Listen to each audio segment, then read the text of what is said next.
Bonjour à tous, c'est Jean-Luc Haut sur sa chaîne YouTube. Aujourd'hui, nous allons parler des concepteurs russes de drones qui augmentent la portée de vol et la résistance à la guerre électronique des drones FPV.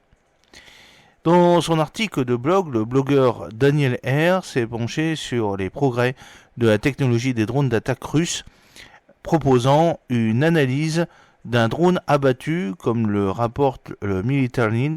Le drone présenté dans les images a été identifié comme étant le drone russe FPV Upir, équipé d'une station de répéteur de communication qui étend considérablement la portée de vol des drones d'attaque. Le drone répétiteur russe Upir au Salon de Défense Army 2023, qui s'est tenu en août 2023, vous pouvez le voir sur la petite photo qui se trouve au début de cette vidéo. Ce drone innovant fonctionne en recevant les signaux de communication d'un poste de contrôle et en les relayant vers un autre drone. Lors de son voyage de retour, il reçoit et transmet également les images de sa caméra vidéo embarquée au poste de contrôle de l'opérateur distant. Cette approche nécessite l'implication simultanée de plusieurs équipages pour maintenir le pont radio et nécessite l'utilisation de plusieurs fréquences. Néanmoins, cela ouvre de nombreuses opportunités pour frapper les positions arrière de l'ennemi.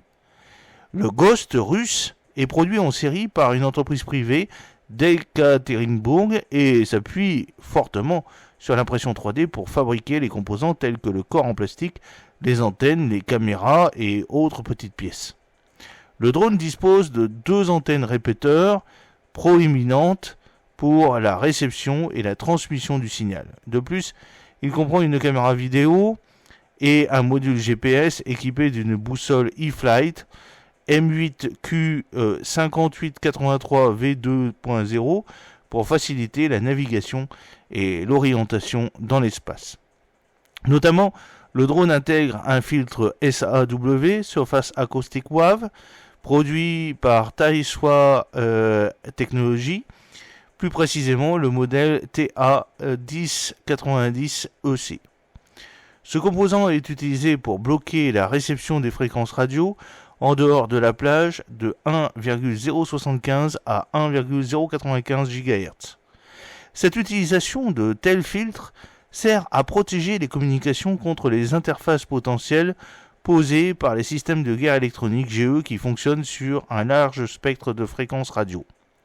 Le brouillage de tels drones nécessiterait que les opérateurs de stations de guerre électronique génèrent des interférences précisément à la bonne fréquence, ce qui constitue une tâche difficile. Par ailleurs, le développement de drones d'attaque progresse dans le sens de l'intégration de l'intelligence artificielle et des systèmes d'acquisition automatique de cibles.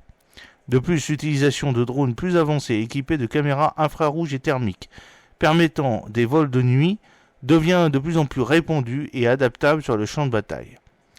La technologie des drones évolue également en termes de taille.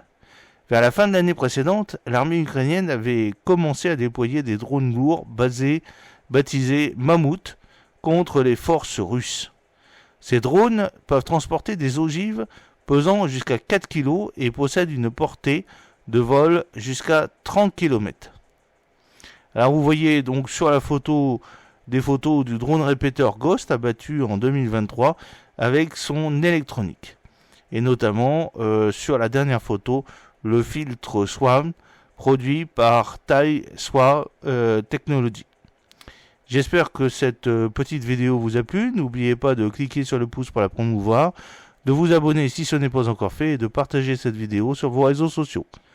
A très bientôt, fidèlement, Jean-Luc Haut.